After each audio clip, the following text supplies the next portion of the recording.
Srila Prabhupada ki jai.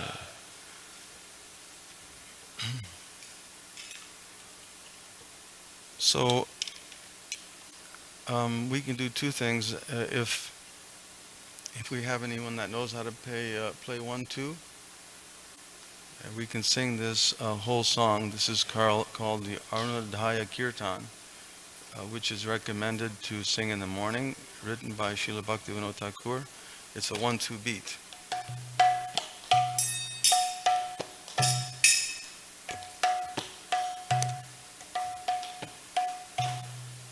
Do we think we can sing the whole song? Yeah? Okay, so you'll have to face the screen. This is a very beautiful song because it gives us a glimpse into the transcendental vision of Srila Bhaktivinoda Thakur. It's nice to hear about such great souls on such auspicious days, but it's very, very important to hear directly from them.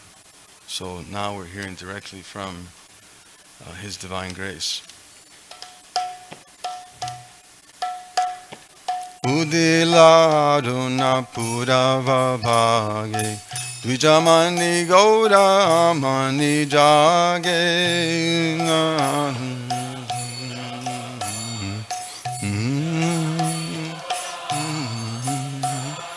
Bhakata Samuha Loya Sate Gela Nagara Vraje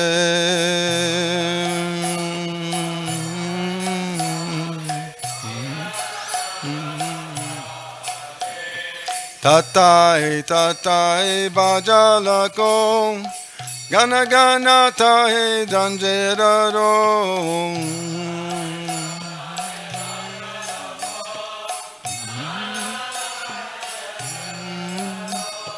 Peme dala dala sonaranga Charane nupura baje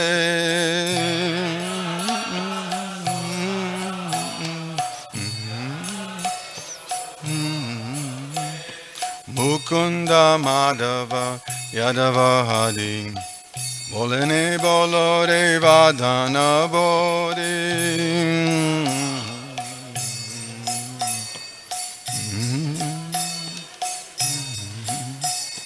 Nicheni Dava Shegelore Rati Divasa Sharira Sanje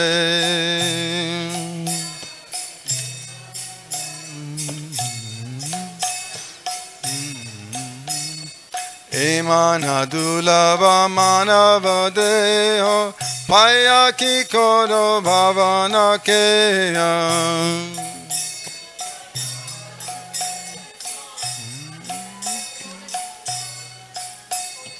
Ebena bajile jasoda suta Charame podive laje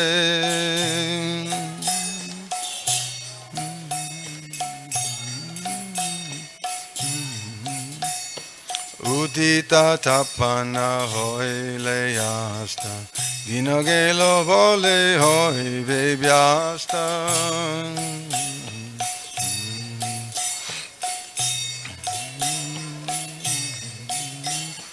Tabe keno ebe alasa hoi Nabajari doe raje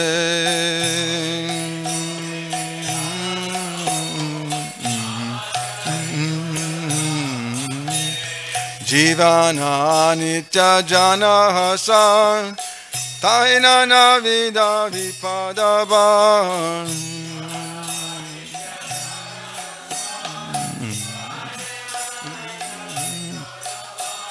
Namashaya kori jatane tumi Taka apana kaje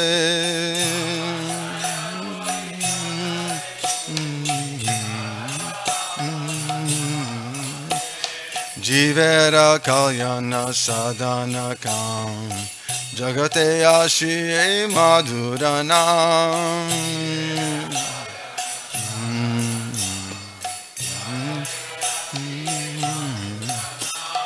Avidyatimiratapanā rūpe Vidgagane viraje.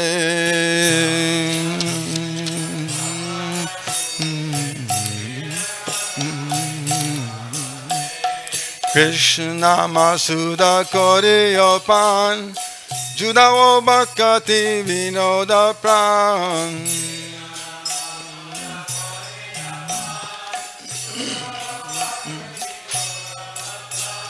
Nama vina kichu nahi koa Chauda bhuvana bhaje.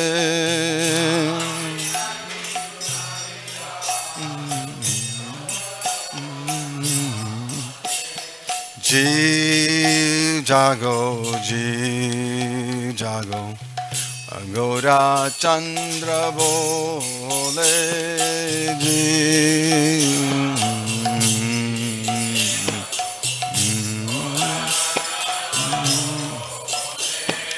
Ji jago, jivi jago, Agora Chandra bole.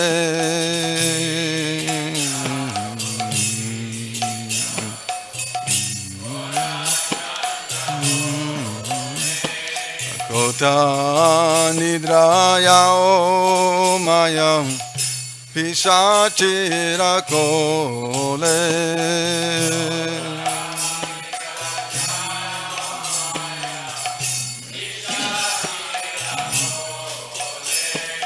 Kota nidraya o mayam pisachira kole.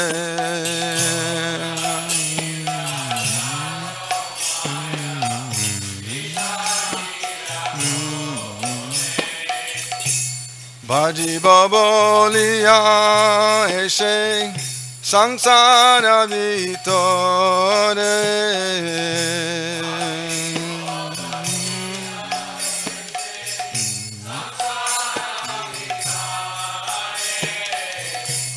Bhaji baboliya eshe sansara vitore.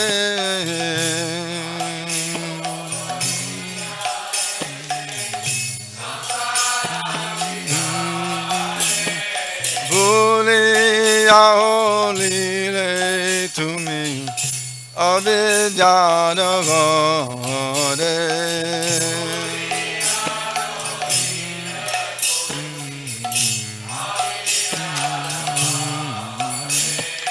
Buliyaro ile to me, Avidyadavare.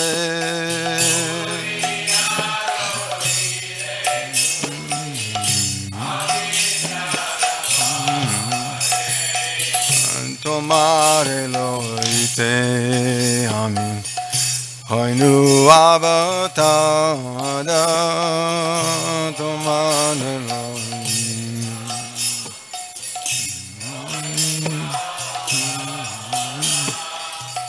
Tomare loite ami hoinu avatada.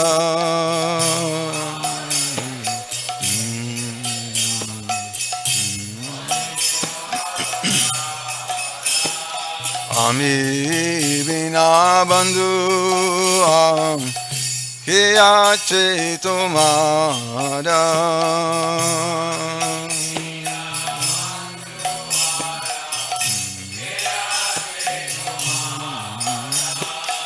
Ami bina bandhu kiyache tomara.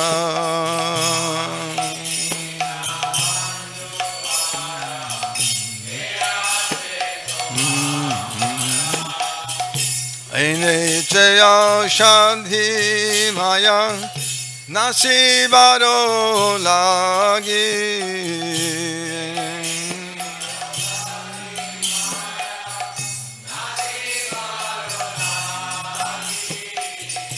Aine chaya shanti maya nasibaro lagi.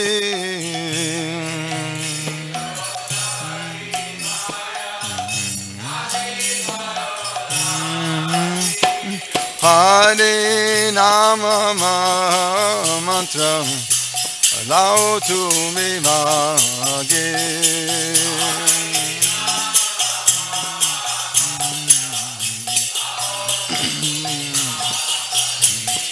Hare Nama mantra allow to me mage.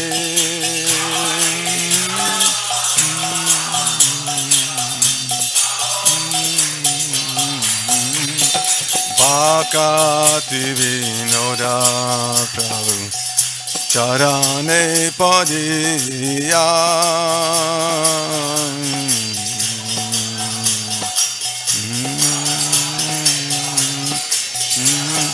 Bhaktivinoda Prabhu Charane Padiya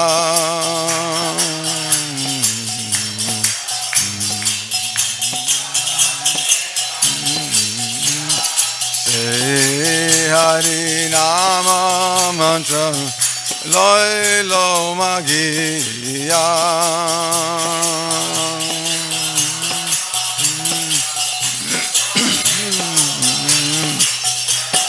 Say Hari Nama mantra loilo magiya.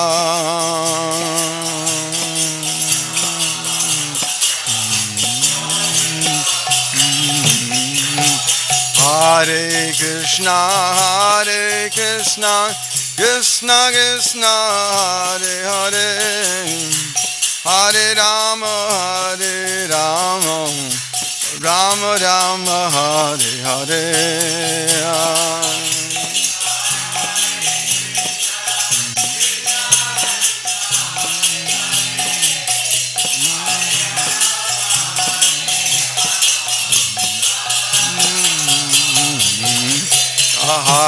Hare Krishna, Krishna Krishna, Hare Hare, Hare Rama,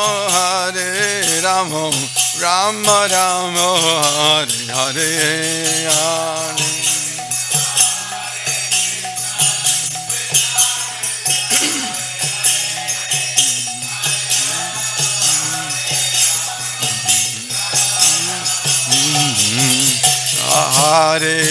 Hare Krishna, Krishna Krishna, Hare Hare, Hare Rama,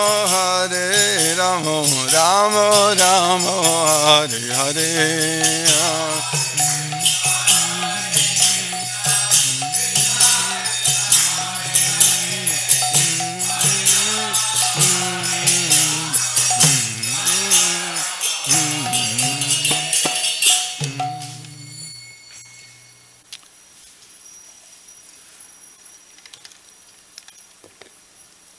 We can read this together.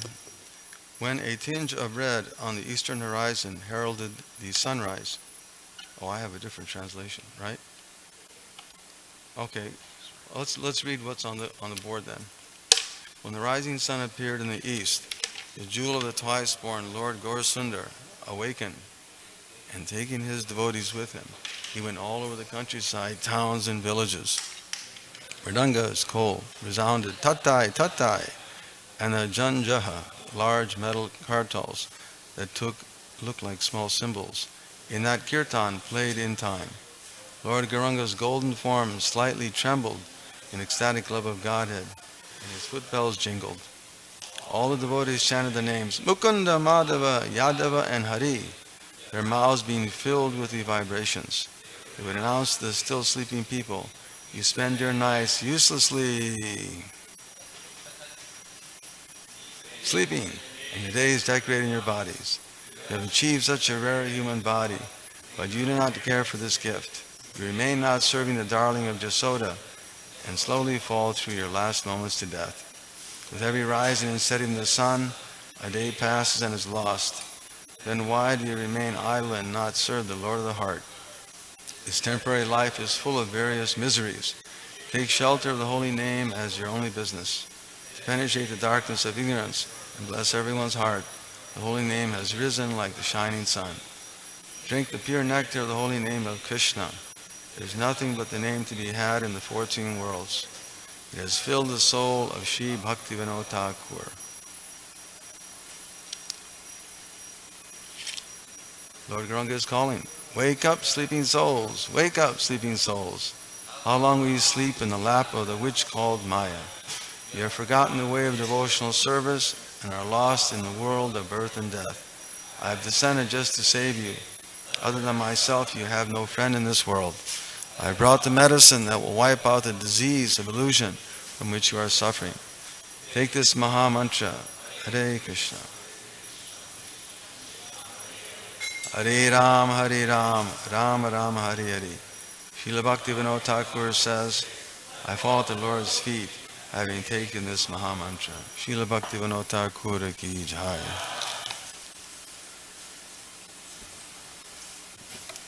So again, it's always certainly nice to hear about these great Vaishnavas, but it's also most important to hear directly from them. I think we were hearing the other day, Srila Prabhupada was commenting that of all the devotional processes, hearing is the most important. So hearing from these great exalted Vaishnavas is no doubt the way to make strong and steady spiritual advancement. So we're just going to say a few things about Srila Bhaktivinoda Thakur this morning. Srila Bhaktivinoda Thakur was born Kedarnath Datta, and he was born in a very prominent Kayastha family in Bengal. And his family was very well-to-do. They weren't lacking in material facility. So his life was, but his life from the very beginning was a bit challenging. It's described how he was a bit sickly, that he was prone to various illnesses. But all the while, he was very steady in his practice of Krishna consciousness, which is a very good lesson for us, because sometimes the body is giving some trouble, and it's very difficult to execute the process of Krishna consciousness. And seeing the example of such persons as Srila Bhaktivinoda Thakur and Srila Prabhupada, despite all physical challenges, were very exemplary in their execution and their example. So his family was in a very auspicious lineage, being in the family of, in the lineage of Narottam Das Thakur. So it sort of gives you a glimpse of him. Narottam Das Thakur, we know, was a very prolific writer, and we sing so many of his songs and read so many of his writings. So it seems that Srila Bhaktivinoda Thakur was also in that same line, that he was a very prolific writer and poet. He wrote thousands, actually it's described, no, hundreds of poems and songs. And it's described that he wrote 100 books. So despite his challenges in life, even again from an early age, he was very attracted to the process of Krishna consciousness, very attracted to chanting, as shown in his books, in these songs that we just read through, that he was very much attached to the holy name. And even as a young child, 4 or 5 years old, he was very attracted to the stories of Rama and Krishna and chanting. And in deference to what young kids normally do at that age, we typically a child at that age wants to play all sorts of games. But Srila Bhaktivinoda Thakur, even at an early age, he was inclined to hear about the pastimes of Rama and Krishna, and he would constantly be chanting. Although there's one instance where, as a young boy, he did play cricket, but he got hit in the head with the bat. So after that, he gave it up. So, but in general, as an example, he was interested and inclined to hear about the pastimes of Rama and Krishna. And the family used to have one security guard in the evening, and Kedarnath would take the opportunity to speak to him periodically, because he noticed that this guard, he's always chanting.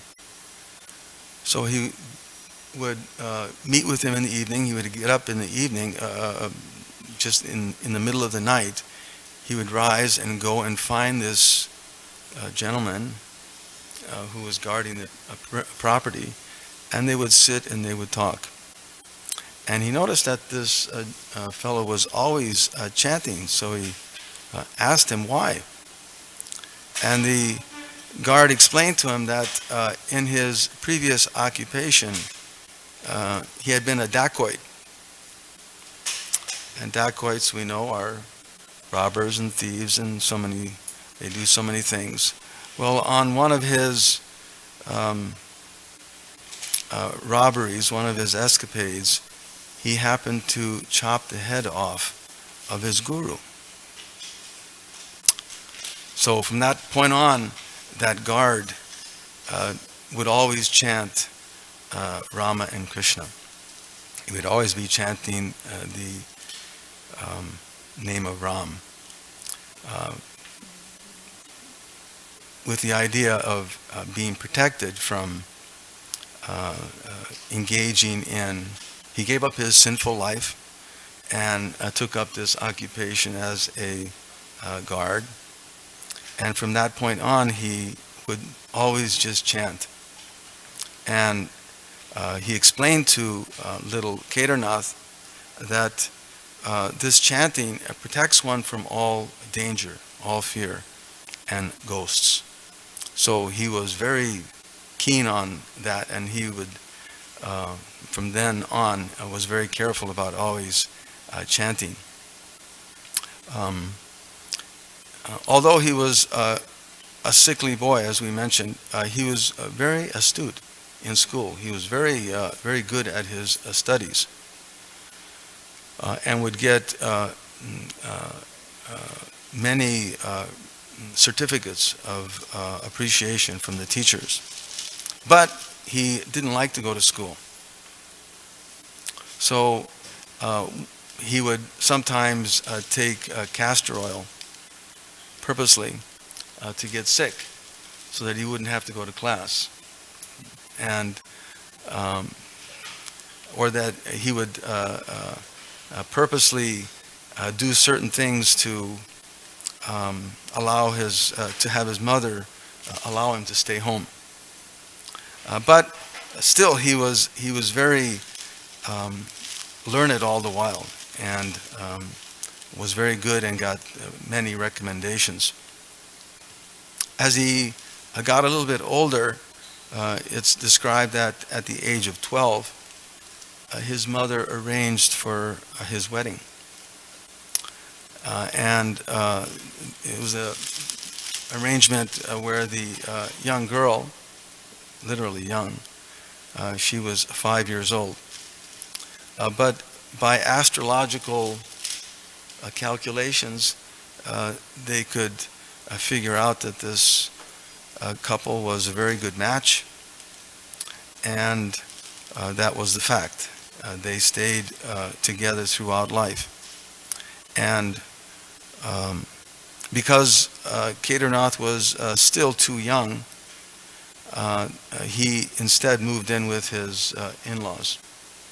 and he lived with them for a number of years until eventually he went off to college at the age of 18. He went to the University of Calcutta, and there began again continued with his studies, and was very learned in both East and Western philosophy. He studied the Bible very carefully, the Quran, the Vedic literatures, and that's again it manifests in the preaching that he did later on in life. One of the three significant things that Bhaktivinoda contributed to the Vaishnav culture and history is that he was an innovator. He was very innovative in his preaching techniques and tactics, as shown by his translating literatures and having them sent overseas, which was totally unheard of during that time. So he was very absorbed in preaching, even though he was going through studies, and he had to deal with the Sepoy rebellion. There was a very turbulent time in the mid-1800s. It was about 1860 or so. Very turbulent time in India when the army at that time was predominantly Indian nationals, and the government, British government, was trying to enforce certain rules, and one of them was that the bullets that were used for the muskets were coated with beef and pork, and in order to load your rifle, you would have to bite off the edge, right? Bite off the end, and then you load it into the carbine. There was a lot of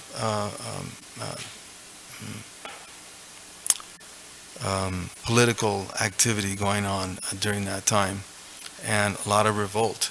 So the Muslims and the Hindus, we can't do this. This is against our teaching.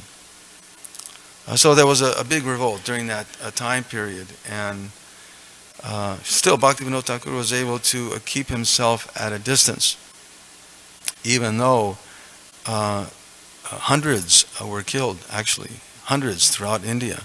There was a slaughter on both sides, a big turmoil.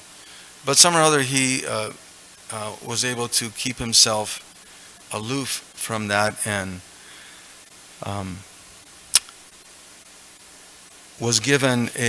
received a letter from his grandfather, his paternal grandfather, who lived in Orissa at the time, in Puri, or just outside of Puri.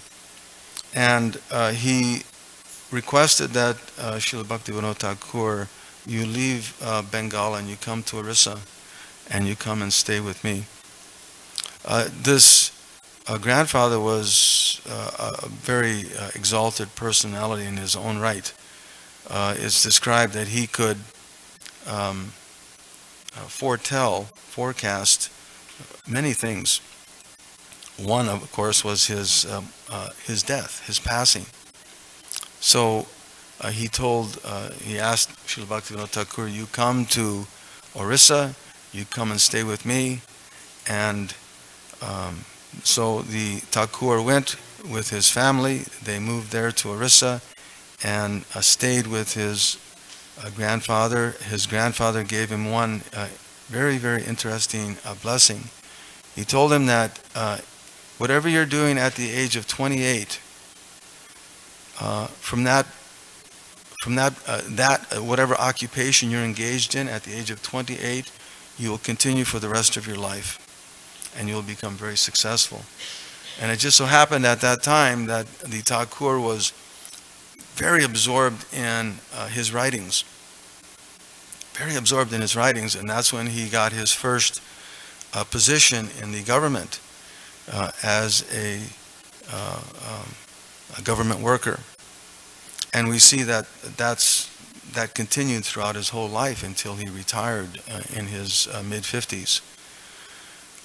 So the Thakur went to Puri. He stayed there for some time and engaged in various governmental positions. He was a clerk, a tax collector, a junior magistrate. Then eventually he became the chief magistrate for the Puri temple, Jagannath temple, and there was some interesting fighting going on between government officials. The British government was the ruling government at the time still, and there was some interesting fighting going on between the politicians. That one was asking for the Thakur to come here, another was asking him to go there. They were all trying to get him to come to their places to engage in some work, which was a testament to his character. Srila Bhaktivinoda Thakur, throughout his whole life, was of exemplary character. He was very honest, very truthful, and very precise in his work, which is, again, something that's totally lacking in modern present society. That the leaders are totally untruthful and immoral and simply cheaters. So the Thakur was such a sound personality that all these different government officials, they were trying to secure him for a position. But he had this position offered to him there at the Jagannath Puri temple, which he was inclined to because it offered him also an opportunity to continue with his writings, which he was very much focusing on. And one interesting thing, we've heard this many a time, is the incident with Bishop Shane, this Bhogi yogi that was living just outside of Puri. As soon as the Thakur came to Puri, immediately he had to start dealing with all sorts of cheaters and charlatans. Even he had to deal with the Raj of Puri, who stole money. He stole money from the deities' coffers for his own personal use.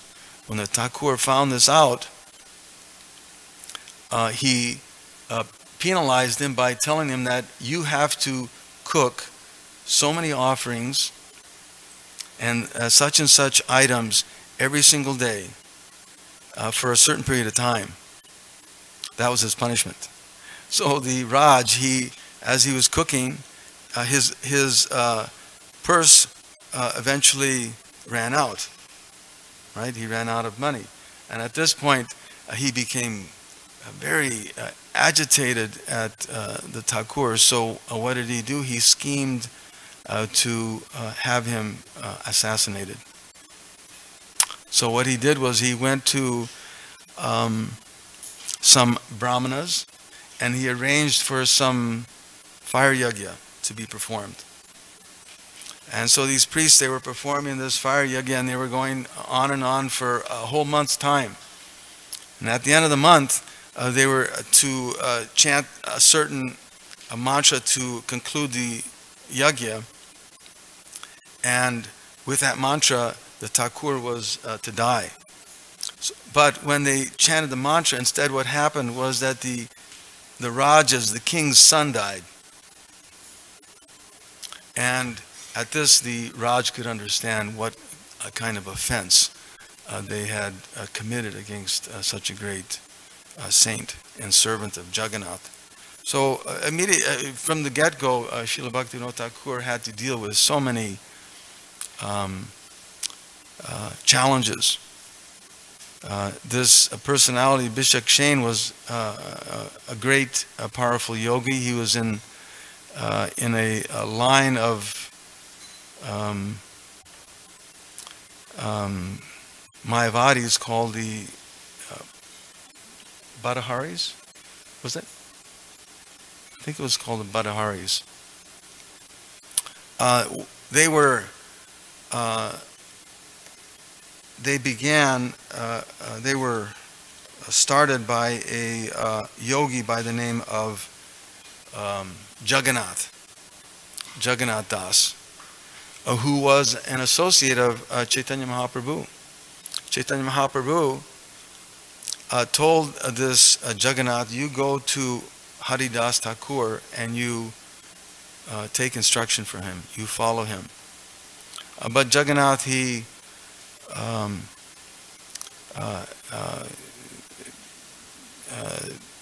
instead started adopting all sorts of Mayavadi thoughts and broke off.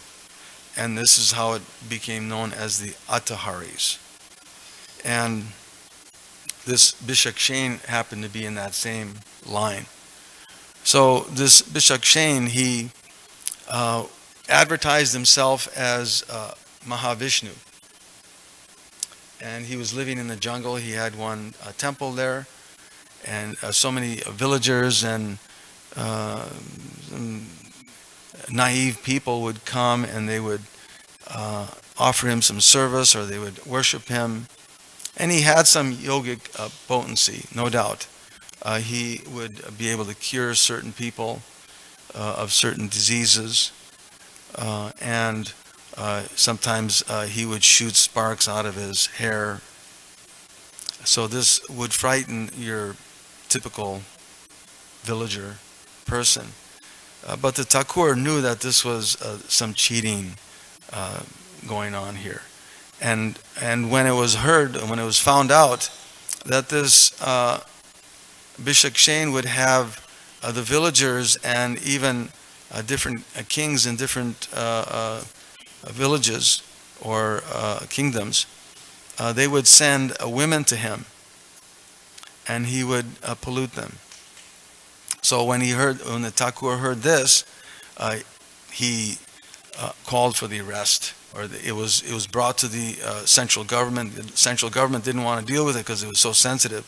So they told the Thakur, you go and take care of this matter. So the Thakur went to Bishakshain, and Bishakshain welcomed him. Why are you here? And the Thakur told him, I'm here to see you. Okay, well, please come and sit down. And so the yogi began talking and espousing his nonsense philosophy. But the Thakur asked him, if you're Mahavishnu, why are you living here in the village? You should be in the Jagannath temple where the Supreme Personality of Godhead is. And the yogi said, no, I'm the Supreme Personality of Godhead. God is not there in that place. He's just some wooden figure. And when the Thakur heard this, he became very, very aggravated, very agitated. So he left, and again, this yogi was continuing with his cheating activities. He had two associates who called themselves Brahma and Shiva, and they would they would assist him in his cheating practices. And again, when all of this, it was just increasing by the day.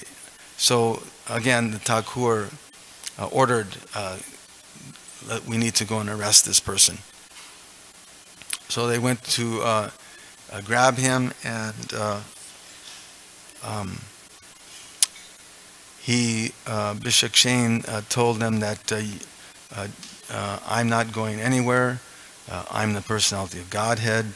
And then he started shooting sparks out of his hair, and his eyes became very red and threatening. And when the soldiers and assistants saw this, they were all afraid. They all would run away. But the Thakur was determined. He had a bullock cart brought, and as the cart was coming, he was speaking to the yogi, preaching to him that you shouldn't, you have to correct your cheating ways, and was trying to basically calm the gentleman down. And eventually the cart came, and the yogi relented. Okay, well, I'll go with you. I could burn the whole planet up, but because you're asking, I'm going to go.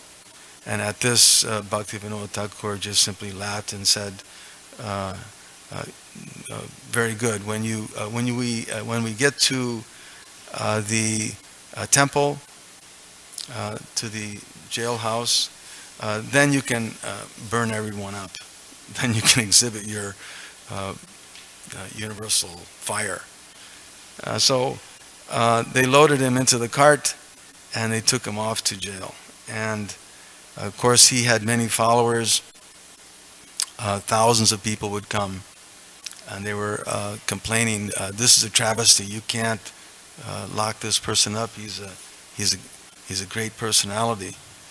But the Thakur ignored, and even though he was threatened by Vishakshen, some illness happened to his family and himself, still the declaration was there that this Vishakshen, because he's such a cheater, he should be imprisoned for some time. I can't remember exactly. I think it was 3 months or 6 months or something like that. And to hard labor. At this, the yogi again protested like anything. But before he could do anything, one of the Thakur's assistants came behind him and cut off his hair. Because he had read that the yogis, they sometimes keep their potencies locked up into their hair. So he cut off the yogi's hair, and at that, Vishakshen fell to the ground. They took him to the jailhouse, and he was there for just a short time, 2-3 months or something like that. And he ended up taking poison and committing suicide. So after that, the Thakur had to deal again with so many different types of people. One incarnation of Balaram. There were so many other avatars that were coming and espousing their Mayavadi and nonsense ideas. But he was very fixed in his work, and continued writing all the while. There's some very interesting descriptions about his daily life, and how he would rest only 3 to 4 hours daily. Go to sleep at 8 p.m., get up at 10,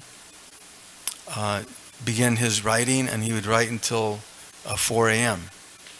And then he would take again some rest for a short time, then continue or get prepared for his daily work. He would go to the office.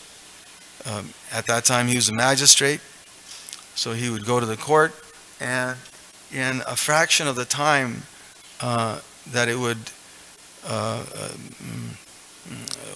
typically it took it's described 3 times longer for your magistrate to hear all the cases and give decisions, etc. But the Thakur, in a third of the time, he would conduct his court duties, and then come home, again refresh himself, and again begin his writing.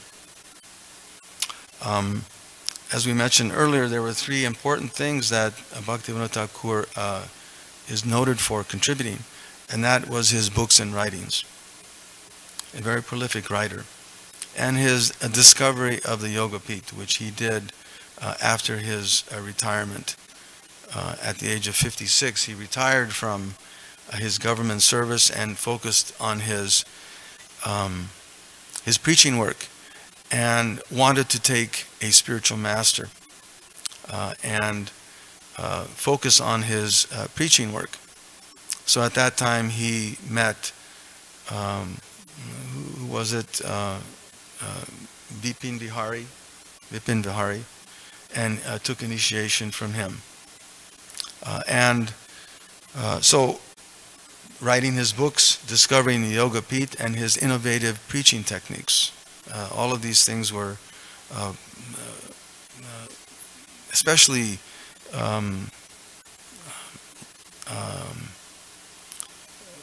relevant or exemplified by him. Srila Prabhupada writes, in conclusion, I just wanted to read one simple thing here that Srila Prabhupada said in 1969, that one devotee asked, or was quoting what Srila Bhaktivinoda Thakur wrote, that he had not finished his work. And Srila Prabhupada at that said, his response was that we are descendants of Srila Bhaktivinoda Thakur. It was kept unfinished. That work was kept unfinished so that we should get the chance to finish it. Which is very, very important, and eerily, sort of, very maybe coincidentally, Srila Prabhupada also said something along that line, that he hadn't finished his work. So we have an opportunity in this Krishna consciousness movement to not only help Srila Bhaktivinoda Thakur in finishing his mission in this Krishna consciousness movement, but we also have an opportunity to finish what Srila Prabhupada began, and it's important for us on such days to pray to such personalities and get their mercy, that we can be given the strength and intelligence to complete these missions. So we'll just end there. Any questions or comments? Anything further? Yes, Prabhu.